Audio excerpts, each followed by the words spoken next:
Take the price of gold right now. Let's see what gold is right now. It's 1985. And let's divide it by 7. Let's just play that game and you get $283.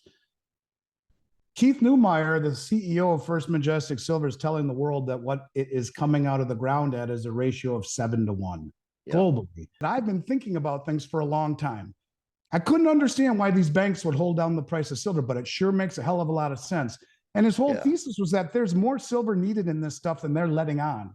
And the only way they can continue to fund wars and build the high-tech weaponry is to keep the price of silver low so that they can continue to accumulate it. And maybe this is why the U.S. Mint did such a horrible job of selling silver eagles for the last 3 years. Boom. They've been accumulating. Boom. Renowned financial advisor Andy Schectman, president and owner of Miles Franklin Precious Metals, predicts that $283 is the actual price of the silver. Quoting Keith Neumeyer, the CEO of First Majestic Silver, which tells the world that what silver is coming out of the ground at is a ratio of 7-to-1 globally. Federal Reserve Chairman Jerome Powell dashed any hopes for a rate cut in the near future and said that the central bank is not at all thinking of the possibility currently. This comes as the Fed chose to hold off on an interest rate hike for the second straight month. However, Andy warns that if you're listening to Paul, you ought to do your research before you call publicly. Warren Buffett, Bill Gates, and other level investors own lots of gold because it's a lot easier to make money for them than it is to keep it, and they realize it's wealth that is transitioning away from government treasuries and moving into historical wealth. We will now bring you clips from Andy's recent interview with Silver Slayer. Please watch, share, and like this video as Andy discusses the price of silver and why big investors are moving toward precious metals. Also, ensure you subscribe to the channel and turn on the notifications so you will never miss our uploads. Thanks, and enjoy the video. Don't buy it to get wealthy. You buy it because it is wealth that has outlived everything the world has thrown at it. When you ask me, could it reach triple digits? My response to you is, well, what's the mining ratio? It's 7-to-1. What is the price of gold? 1980. Divide by 7. Could it get there? Yes. And that's what gold where it is right now. You got people saying gold could go to 3,000. Bank of America said that. 4,000, 5,000. Who knows how high it goes? Divide by 7. The sky is the limit, but you don't buy it because of that. And I want people to understand that when we see that happening, you're not going to want to go out in your new Porsche to a steak restaurant wearing a Rolex. You're not going to want to do that because it's not that silver went to the moon. It means that the dollar in which it's the dollar going downwards. That's right. That's why I say that this type of preparation, being a contrarian, seeing the facts, taking a position in it could not only allow you to financially survive, maybe you do thrive, but will it be an environment where thriving is something that is something to be excited about? Look, I hate being the angel of gloom and doom, but it's accelerating so fast.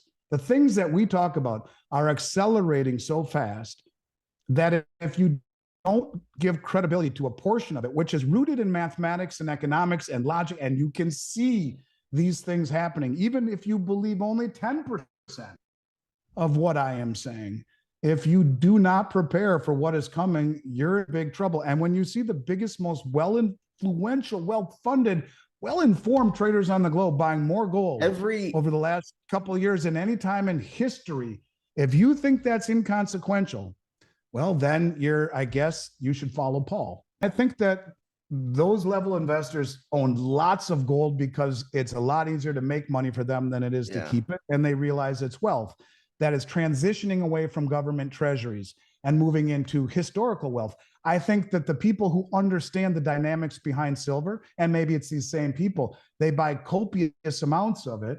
I mean, supposedly Buffett was the one who funded SLV way back when. And I know Bill Gates had a large position, I think, in Pan American Silver. I don't know if he still does, but they understand it. But they would buy silver because they realize that the fundamentals behind it, increasing demand, massively increasing demand, decreasing supply, and an asset that has duality in demand between industrial and monetary, and throw into it military.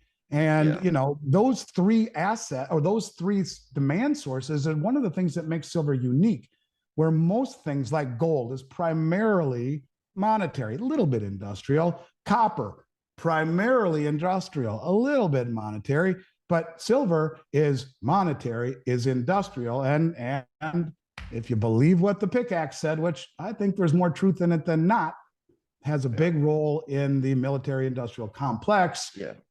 It is an asset that is needed by multiple sources. Let's just agree to that. And it's an asset that is decreasing in nature. If you see it go from 16 to 1 to 7 to 1, and remember, it's found very near the surface, epithermal.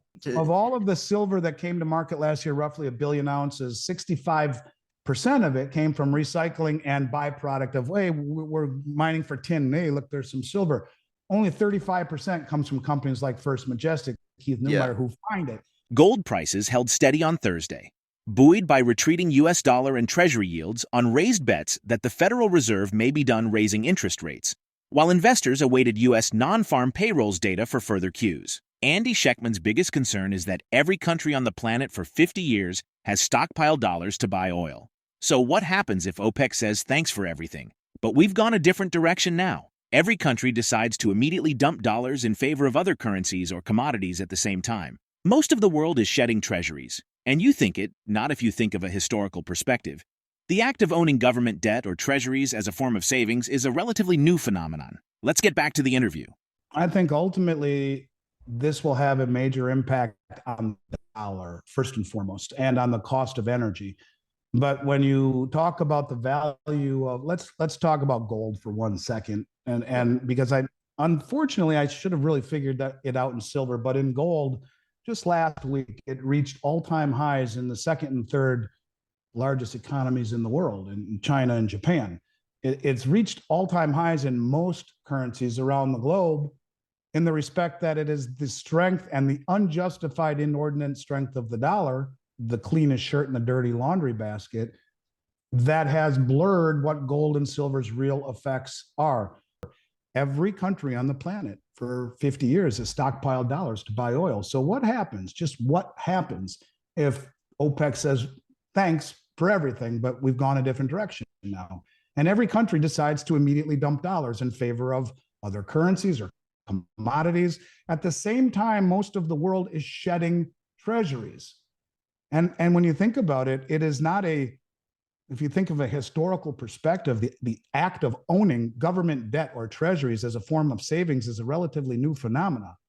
For 5,000 years, gold was that. And is there any coincidence that as the treasury market is crumbling, the worst ever, that gold and silver acquisition by the most influential, well-funded, and well-informed traders on the globe, the central banks, has never been higher. Last year was the biggest year ever. Last 18 months, the most ever. And now this year, the first 9 months of the year, that number is up 14% year over year from last year. Over 800 or 900 tons have been accumulated by the central banks in the first 9 months. Everything is in place. And what this could do, in my opinion, is greatly accelerate the ultimate demise of the dollar being the singular sole settlement currency for oil. And that sets off a chain reaction that most people in this country, I think, will only be able to define as a religious experience, because you cannot get out of the way of what you don't see coming. It's standing blindfolded in the middle of the freeway at rush hour, and that's exactly where I think we are, or the public is, in relation to the ramifications of how this could quickly spiral out of control. And God forbid it gets much worse and turns into some sort of a World War III, where you hear talks of things that are much more dire than worrying about the world reserve currency. How about just worrying about the world? And this world has been held together by one thing, and that is mutual annihilation respect. These countries don't want to ever pull that trigger or push that button, but there are countries out there that would find it to be the ultimate sacrifice of martyrdom to do to the West or to do that to Israel. And when that genie comes out of the bottle, God help us all. So yeah, this is a much bigger thing, and it's really quite scary to me. All politics, all religion aside, just as human beings, it's a scary thing. What are your thoughts on Andy's interview and his overall outlook on the silver and United States economy? Do you agree that for the most influential, well-funded, and well-informed traders globally, the central banks should increase the acquisition of gold and silver? Please drop your comments in the comments section below. Also, ensure you like this video, subscribe to the channel, and check out our other videos on gold, silver, and other commodities.